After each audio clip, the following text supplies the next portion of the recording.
Hello dear students, welcome back to Study English Literature channel. Today we are going to discuss about the poetic form, the elegy, its origin. Elegy जैसे कि आप सभी जानते होंगे कि ये एक किसी की डेथ पे लिखी जाने वाली पोएम है, जो कि आप जिसको मौन करते हो, जिसके मौन का मतलब है जिसके लिए आप शोक मनाते हो, उसके लिए जो पोएम लिखते हैं उसे कहते हैं एलिजी। एलिजी का डेरिवेशन कहाँ से हुआ, कहाँ इसका कौन से शब्द जो मूल शब्द है कहाँ से निकला है ये एलिजी शब्द? तो ये Latin, it is a derivative of the Latin word elegia meaning to lament. किसी के लिए शोक मनाना है तो ये लैटिन वर्ड था एलिजिया, जहाँ से कि ये शब्द अंग्रेजी में आया है जिसे हम कहते हैं elegy. Elegy has its roots in the Asian Greek and Roman culture literature. Elegy actually कहाँ से ये आया है? तो ये एक सॉन्ग ऑफ सॉरो है, जिस किसी की डेथ के लिए लिखा जाता है। तो ये वर्ड ग्रीक और रोमन लिटरेचर में सबसे पहले यूज़ किया गया था। It is a funeral song of morning over the loss of nearest and dearest one. एक फ्यूनरल सॉन्ग है, किसी के मरने के बाद एक शोक गीत जो जिसे कहा गया है वो लिखा जाता है, जो कि आपका बहुत ही करीबी है, जिससे आप बहुत प्यार करते हैं, उसके लिए जो गीत लिखा जाता है उसे एलिजी कहते हैं। It is a kind of spontaneous tribute to someone loved and lost. Elegy जो होता है ना कि आपकी इमोशन से जुड़ी हुई एक गीत है। जब किसी की लॉस होता है, जब कोई आपका अपना आपको छोड़ के चला जाता है, उस वक्त जो आपके मन की भावनाएं होती हैं वो अगर शब्दों में पिरोई जाएं तो उसे एलिजी कहते हैं। अब थियोक्रिटस, ये एलिजी शब्द कहाँ से आया है? 3rd सेंचुरी बीसी में थियोक्रिटस नाम के एक एलिजिस्ट थे। उन्होंने ये पेस्टोरल फॉर्म में यूज़ किया था और ये वहाँ से इंग्लिश लिटरेचर में एलिजी आया है।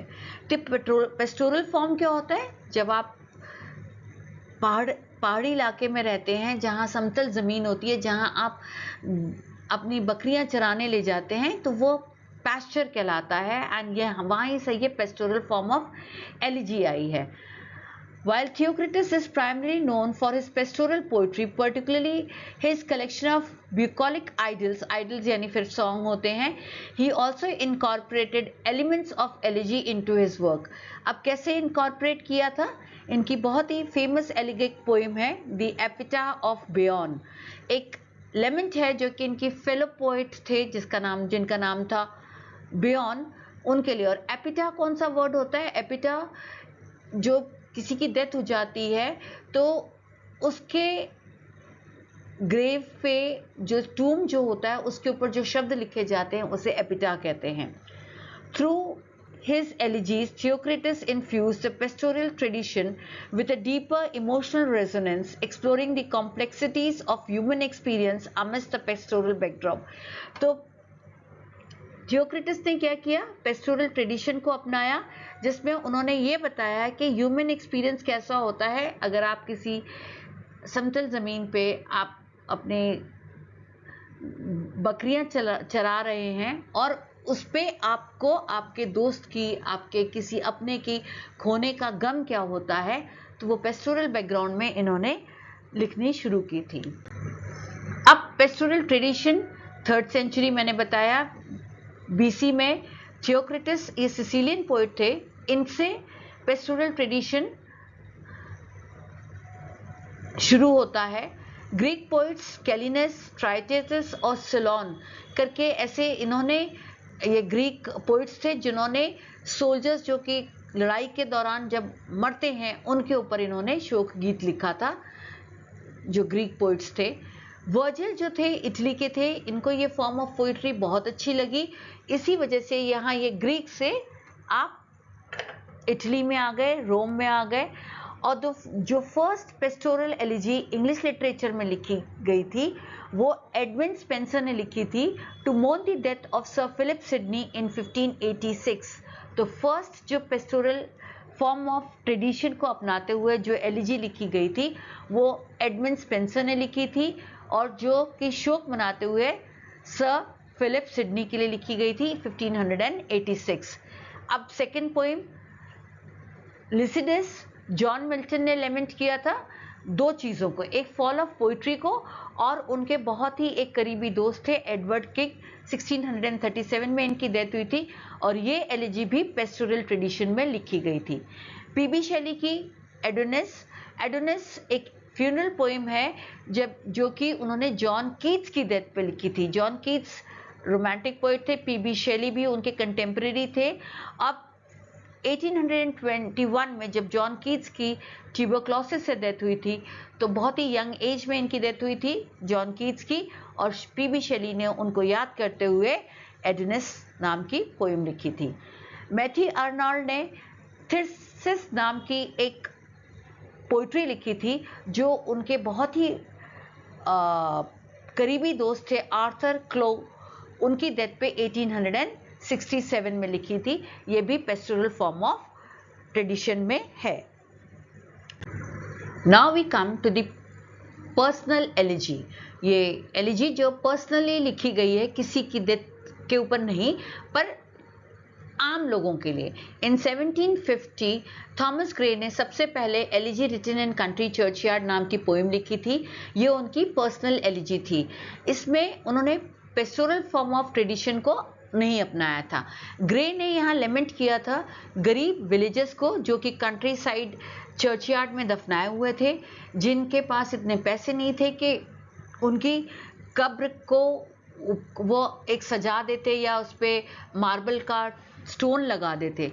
टेनिसन ने भी एक पर्सनल एलिजी लिखी थी इन मेमोरियम, जो कि लेमेंट करती है उनकी फ्रेंड आर्थर हेलम को।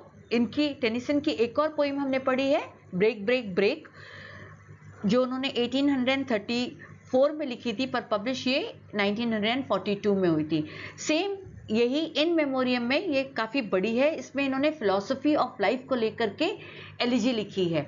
तो ये उनकी पर्सनल एलिजी है। साथ दो चीज़ों को इन्होंने कंबाइन किया है, अपने फ्रेंड की डेथ को, आर्थर हेलम को, और फिलॉसफी ऑफ लाइफ को लेमेंट करते हुए इन्होंने पोइम लिखी है। मैथ्यू आर्नल्ड ने रग्बी चैपल नाम की पोइम लिखी है जो उनकी फादर की डेथ के ऊपर है। ये कुछ थोड़ी सी सब्जेक्टिव है और पार्टली ऑब्जेक्टिव है। तो ये जो पर्सनल एलिजीज होती हैं ये पेस्टोरल फॉर्म ऑफ ट्रेडिशन को फॉलो नहीं करती है। पेस्टोरल फॉर्म ऑफ ट्रेडिशन में क्या होता है, वहाँ सब्जेक्ट मैटर करता है, फॉर्म नहीं, और यहाँ पर्सनल एलिजी में फॉर्म मैटर करता है, सब्जेक्ट साथ साथ वो साथ में लेके चलते हैं। Now the theme of the elegy. Elegy deals with the subject of grief and sorrow. गम होगा, आप दुख मनाते हो, आप दुखी हो, तो ये इसकी मेन जो थीम्स जो होती हैं एलिजी की। It becomes a wonderful mixture of lament and melancholy. Melancholy यानी sadness. आप किसी को शोक मना रहे हो किसी के, और साथ साथ आप दुखी हो रहे हो। Sometimes the theme of elegy is death. कभी कभी एलिजी शोक मनाने का भी है और कहीं ये थीम ऑफ एलिजी डेथ भी हो सकती है। ये क्या होता है, it is an emotional outburst of cry, infinite passion and the pain of finite hearts that yearn. आप किसी को बहुत दिल से चाहते हो और उसके लिए आप चाहते हो कि वो आपके पास वापस आ जाए। ऐसे बहुत ही कम लोग होते हैं जो इस तरीके की पोइट्री लिख पाते हैं। A form and meter in elegy. जब ग्रीक एलिजिस्ट लोगों ने ये पोइट्री लिखनी शुरू करी थी तब इन्होंने इम्पोर्टेंस दिया था फॉर्म को, and metre of then the subject matter. Form और मीटर को इन्होंने ज़्यादा इंपॉर्टेंस दिया था, सब्जेक्ट मैटर को नहीं। पर इंग्लिश एलिजिस्ट ने क्या किया, सब्जेक्ट मैटर को ज़्यादा इंपॉर्टेंस दिया और फॉर्म को नहीं। इन ancient Greece, elegies were primarily composed in elegiac couplets consisting of a line of dactyl dactylic hexameter followed by a line of dactylic pentameter. अब पहले जो एलिजीज कंपोज की गई थी उनका एक फॉर्म होता था, मीटर होता था, डेक्टालिक हेक्सामीटर, फिर उसके बाद एक डेक्टालिक पेंटामीटर. इसके बारे में आपको मैं एक और जो स्लाइड्स तैयार करूंगी इसमें आपको मैं ज़्यादा समझा दूंगी कि डेक्टालिक पेंटामीटर या डेक्टालिक हेक्सामीटर क्या होता है. This metre lent itself well to the expression of sorrow and reflection. ये मीटर जब हम यूज़ करते हैं तो हमारा दुख हम रिफ्लेक्ट अच्छे से कर पाते हैं. The longer hexameter line providing an opportunity for narrative and descriptive elements while the shorter pentameter line often contained the emotional core or resolution. जो लंबी हेक्सामीटर लाइन होती है जिसमें हम नरेटिव बन जाते हैं, जिसमें हम बहुत ज़्यादा चीज़ बयान कर सकते हैं, और पेंटामीटर जो लाइन होती है वो आपका इमोशनली कोर, मतलब आप दिल से क्या चाहते हैं, इमोशंस आपके उसमें बयान होते हैं. Now coming to the MCQs on the elegy.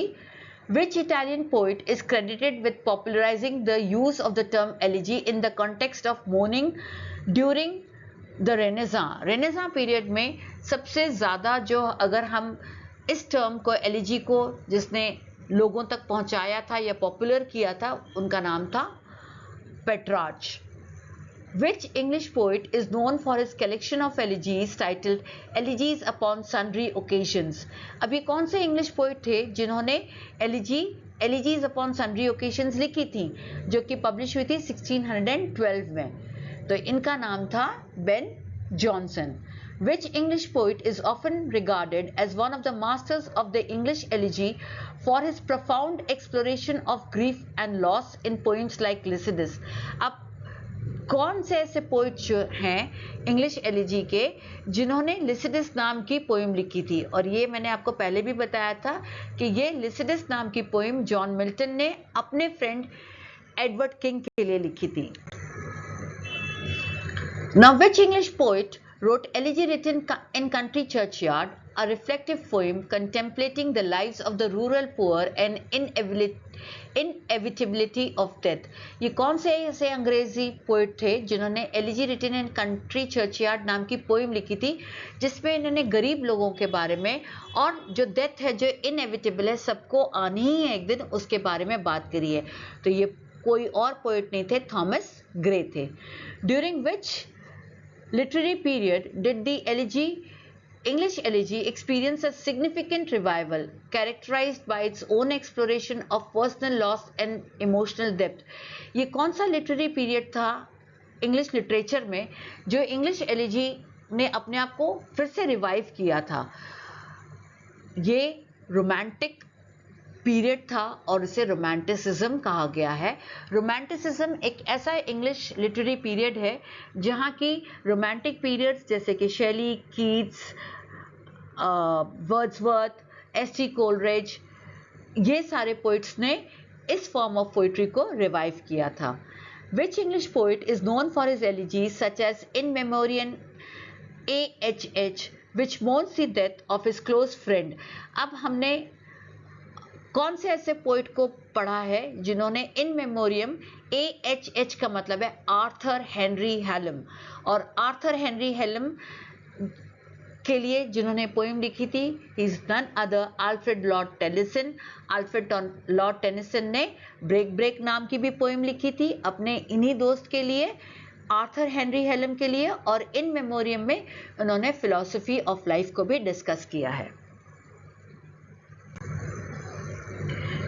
Which English poet is often credited with revitalizing the elegiac tradition in the 20th century with works like Four Quatrains and The Waste Land? ऐसे कौन से English poet थे जिन्होंने 20th century में वापस revitalise किया है इस फॉर्म ऑफ पोइट्री को, जिन्होंने फोर क्वार्टेट्स भी लिखी थी और वेस्टलैंड भी लिखी थी? He is none other than T.S. Eliot. Which city became a significant center for the development of elegy in the English-speaking world, particularly during the Elizabethan era? Elizabethan era में ऐसा England की कौन सी city है जहाँ English literature में elegy का development हुआ था? And that place is London. What is the most common meter used in traditional English elegies? Traditional English elegy में कौन सा ऐसा मीटर है जो कि यूज किया गया है? इंग्लिश एलिजीज की बात करें तो यहाँ इयैम्बिक पेंटामीटर यूज किया है। In Greek and Roman elegiac poetry, what is the typical structure of the elegiac couplet? जैसे कि हमने पहले डिस्कस किया है, a line of hexameter followed by a line of pentameter, dactyl hexameter and dactylic pentameter। तो in Greek और Roman elegies में पहले हेक्सामीटर लाइन आती है, फिर उसके बाद pentameter. Which of the following describes rhyme scheme of an elegiac couplet in English poetry? elegiac जो couplet होती है इंग्लिश पोइट्री में वो A form of rhyme scheme follow करते हैं। In traditional English elegies, which is the function of the refrain or repeated line? कि ये हम रिपीटेड लाइन यूज क्यों करते हैं इंग्लिश एलिजीज में? ये मेन थीम को एम्फेसाइज करने के लिए, to emphasise the main theme of the poem, इसलिए हम इसको रिपीटेड लाइन को यूज करते हैं इंग्लिश लिटरेचर में। Which poet is known for his innovative use of verse in elegies, breaking away from the traditional meter and rhyme scheme? अब ऐसे कौन से ऐसे पोइट हैं जिन्होंने इनोवेटिव यूज किया है फ्री वर्स का एलिजीज में? तो एलिजीज का जो फ्री वर्स यूज किया है, he is none other than Walt Whitman. इन्होंने अमेरिकन प्रेसिडेंट अब्राहम लिंकन के लिए पोएम लिखी थी, O captain my captain and When lilacs last in the dooryard bloomed। ये इनकी दो पोइम्स थी जो उन्होंने अब्राहम लिंकन के लिए लिखी थी। Which writer has written an elegy on the death of his father? तो मैथ्यू अर्नल्ड ने अपने फादर की डेथ पे पोइम लिखी थी, Rugby Chapel. What is the name of the elegy written on the death of Philip Sidney?